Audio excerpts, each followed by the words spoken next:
Hi, everyone. It's me, Carolyn, and we are going to continue our discussions of graphs. And in this video, we're going to look at just a few different types. We're going to be looking at, again, graphing data, but this time we're going to start looking at graphing numerical data. I'm going to be using our textbook to show you examples as opposed to me recreating the wheel. The textbook, the author did a very nice job of having good examples. So I'm just going to be pointing some of these things out to you in the pictures that are in our textbook. Feel free to, again, play a little bit with our StatCrunch to create some of these. Feel free when you're doing my graphing assignment for the test portion of it to just do it by hand if you want. I'm not going to be all that particular as to how you created those graphs.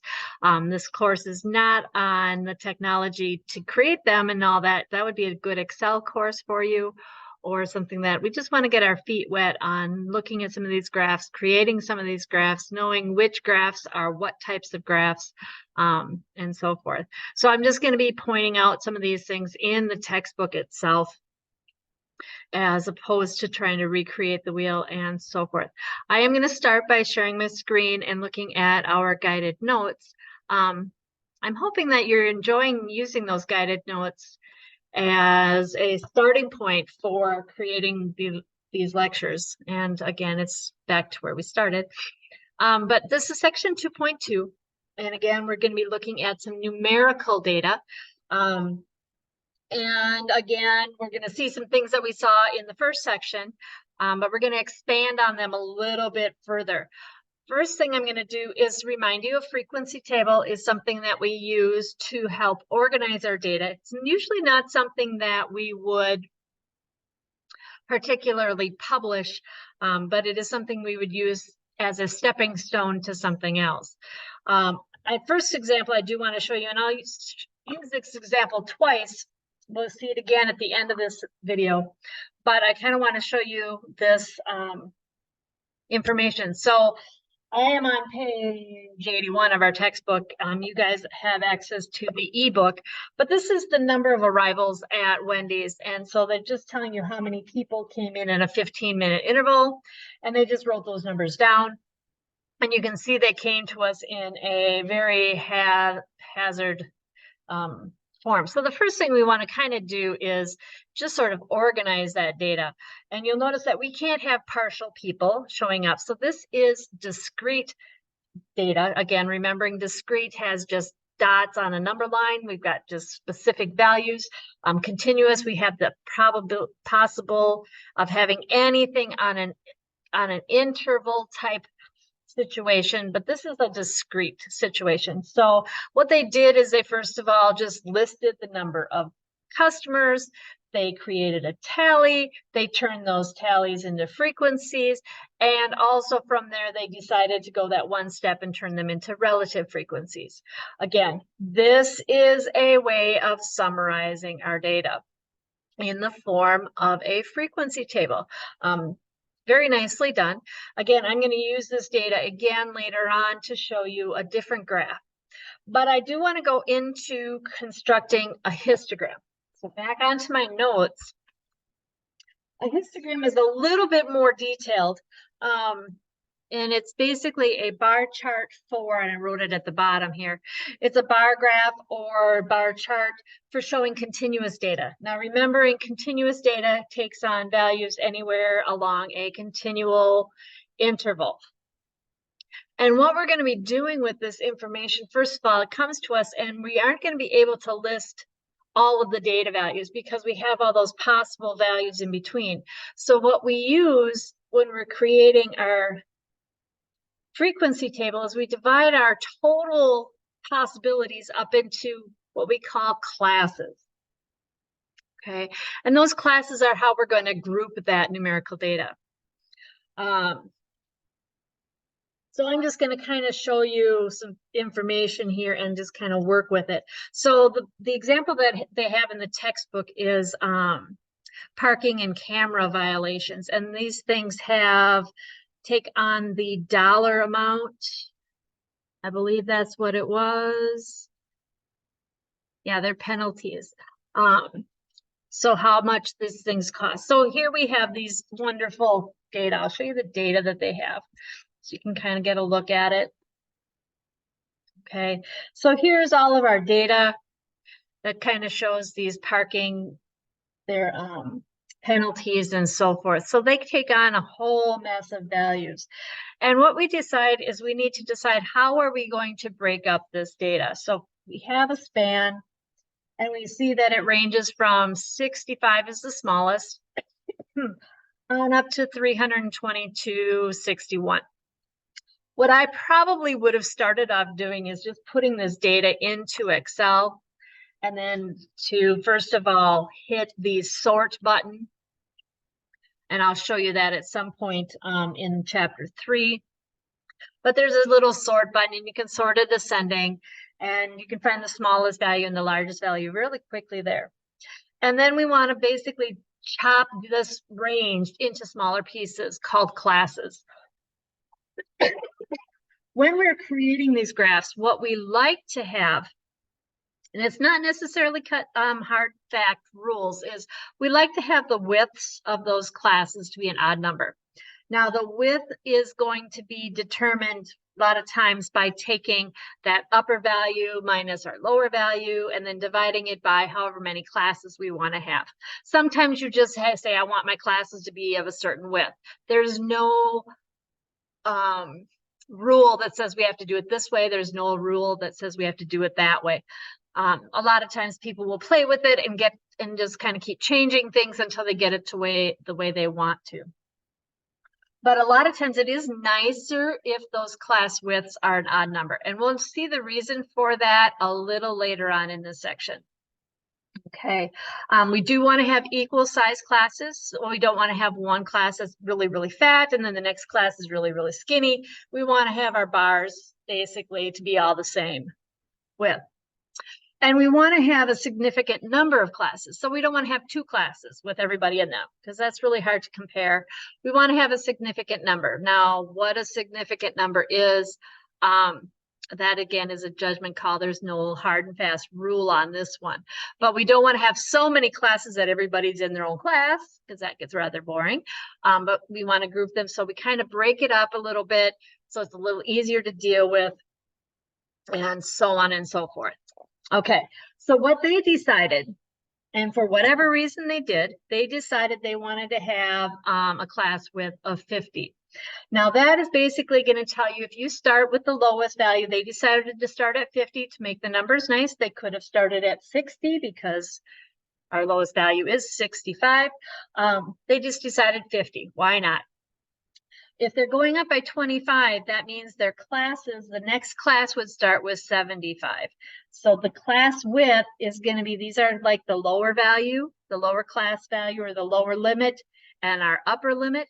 Notice we do not duplicate these because if we have the number 75, we want to know which class they're going to be going into, which grouping they're going to want to go into. So then they created these different classes and they did put all of these in a nice frequency table for us. So again, here's our frequency table, all the classes, the lower limit, they again started at 50. They could have started at 60 and they went up to by 25s. They could have gone up by 15. 15 would have given us a lot more classes. Again, I like to choose odd widths. Again, to find those widths, if you're given this, you can subtract any 2 consecutive. So you can see that there is a gap of 25 in there. They did a tally, went through all the data. They created a frequency table. So there's a frequency and your relative frequency. Now you don't always have to calculate that relative frequency piece, but it is a nice thing to look at. Okay, and then what they're going to do is create a histogram. Now a histogram is a bar chart, but it's going to measure continuous data. So when we do this on our x-axis, it's going to be one continual line. So we started here at 50. And then our next one starts at 75, and then we move on to 100, and then 125. So what we would do is we would label these not necessarily by the classes, but we would just have those hash marks. A lot of times just designating that lower bound. Okay, and it is understood in the statistical world that when we list this, the 75 is the beginning of the next bar. Okay, so kind of like if you know anything about algebra, you may have remembered things like square brackets and round brackets. So it's kind of like this thing going on where we're including the 50 into this group and we're not including the 75. Or maybe you remember dots. You know, we had a closed dot and an open dot. So we're going to include the set 50 in this one, not include the 75. The 75 is going to be on this bar. Okay, and our bars are going to touch because we have continuous data. So this continuous line, we don't have any breaks in the line, so we don't want to have any breaks between the bars unless it's a natural break where we had a class with nothing in it. Okay, again, we label things, we have scales for things, we have titles for things, and so on and so forth. And I'm going to show you the graph that they came up with, just so you can see it, and I'll point these things out again. Notice they did not label this bar as 50 to 74.99. They just put the 50 in there and the 75, the 100, and so forth. It makes it a much cleaner looking graph. We have the fines and the dollars. They have the frequencies along the sides. They did do a relative frequency graph. You'll notice they look almost identical, except for the scale. Notice this is your relative frequency. This is your frequency. So making sure to label is very, very important. Otherwise, without labels, we wouldn't know which one we were looking at. Okay, so we kind of do need to label those. And our bars do touch, except for here, you'll notice we do have some gaps, but that was because in those pieces, we didn't have any people in there. So we actually had classes with nothing in them. And you do want to include those classes. Now, we didn't have anybody further up, so we're not going to keep going for empty classes beyond or before. So like I said in our last video, we want to have scales that are meaningful. We don't want to have a lot of empty spaces in here. So starting our scales here at 0 and going up to 700 would not have made sense. So we kind of start at the lower end at the end. We do have gaps in the middle. We do not neglect those because we want to show that continual scale showing up there for continuous data. Our textbook also does go into graphing using Excel and so forth, or StatCrunch. I haven't found those to be as user-friendly when creating a histogram because it wants to label the bar with the entire class instead of just having the 50 and the 75 and the 100 like it should in this graph. Okay, hopefully that makes sense. But again, a histogram is basically a bar graph that kind of shows that continual growing and flowing as we move along, that possibilities for outcomes. The next graph that we can kind of talk about is a dot plot. Now, a dot plot does not work when we are using continual data. It does work very well if we have discrete data. So if we went back to that number of people showing up at Wendy's. And a dot plot, again, is one that, yes, StatCrunch does have that option. I do not believe that Excel does. So you'll have to kind of think of using StatCrunch if you're wanting to create it using technology. However, I find a dot plot to be relatively easy to make by hand. So for example, if we were doing, I'm just going to kind of throw it in here very roughly, our data from the number of people showing up at Wendy's. A dot plot basically is going to just show that. So we had one person, 2, 3, 4, 5, 6. And I'm just going to go up to 7. I'm not going to go the entire way. And you could actually create this one as you were sitting there at Wendy's and counting. And you'll notice we had one person at 6. So what we're going to do is we'll have one dot above the number 1 because we had 1 there. We did have 6 times that we had 2 people show up. So you will actually see 6 dots on top of each other. I think I have 6. 1, 2, 3, 4, 5, 6. So a dot plot is by continuously placing another dot on top of the previous dot when we see that observation. We only had 1 3 up here. And we had 4 4s. So 1, 2, 3, 4.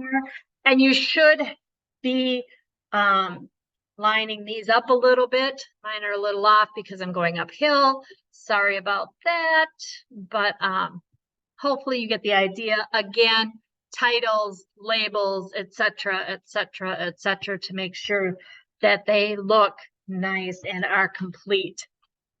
So the last thing in this section we want to kind of talk about is the shapes. So now that we've got graphs and we've seen graphs, how do we start analyzing some of the stuff that we see? And one of the ways is by looking at the shape of what we see, more in numerical data than, of course, quantitative data. But we can do a little bit of for qualitative data, but we do it more often in our numerical data or quantitative data analysis. And that is just looking at the shape of our distribution and putting a label on it. And we do have a couple of labels. And here are all of my labels. We have something that we say is uniform distribution, a bell-shaped or a normal distribution, something that looks symmetric, something that is skewed to the left and skewed to the right. Those are the kinds of descriptors or descriptions that we use on a graph. All right, now to kind of explain what they look like or what that means, uniform means even across the board. So if you're looking at a graph, and I'm just going to kind of throw some bar graphs out here. It's very difficult to look at circle graphs or pie charts and be able to tell some of these things. But again, with uniform, it's going to look relatively flat as you look across the bars. You may see some little bumps and humps, but for the most overall appearance, we're going to be looking for that flat piece, even spread all the way across. When we say bell-shaped or normal, we'll call that normal a little later, we're going to see it kind of symmetric, but we're going to see a big hump in the middle. So we might see little bars, you know, and then eventually we're going to see some bigger humps in the middle. Now, it doesn't have to be perfectly symmetric. We're looking for an overall rough analysis of what's going on. So it's going to have that big hump in the middle and it's going to tail off to both sides. Okay, symmetric, that takes on a whole lot of different situations. Symmetric means we're just going to be looking for mirror images on both sides. And it might have, like this guy is symmetric and it's bell-shaped. This would be symmetric and it's uniform. Symmetric could look, you know, we could have something that's neither of those two. Maybe we have some weird stuff going on here like that, symmetric, because it kind of reflects itself. Now, these don't have to be exactly symmetric, but we kind of look for, again, an overall appearance of some sort of symmetry going on. We talk about something being skewed to the left or skewed to the right. And the reasons for behind these right and left will come into play when we hit chapter 3. We'll see them again, and what actually makes it skewed left, skewed right. The key is to think of where the tail is. So when we have something skewed to the left, Okay, we're going to have some tail here, and we might have some peaks over here. So we're going to have most of our people on the right-hand side, but we've got some guys way down on the left side. So we've got this tail going off to the left. Skewed right is kind of the opposite. Most of our people are over here on the right-hand or left-hand side, but we've got these people up here that are pulling that tail to the right. Oh, and I didn't spell this word. This should be tail. Sorry about the typo in my notes. I'll have to fix that at some point. But right now we have a typo. So we have a tail to the right versus a tail to the left. Where the tail goes is going to be our skewness. So kind of remember, this guy is skewed right, this guy is skewed left. I could show you some pictures from our textbook so you can kind of see what they have. These again are a little bit more beautifully drawn than what I drew in textbook, than my rough sketches. Uniform, very uniform.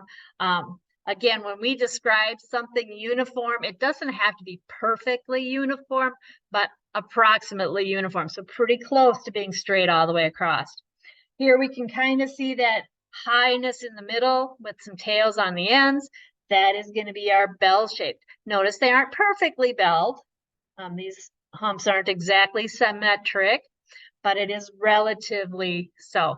Here we can see this little tail going off to the right with most of the people down here. That hump is towards that left-hand side, but the tail goes to the right.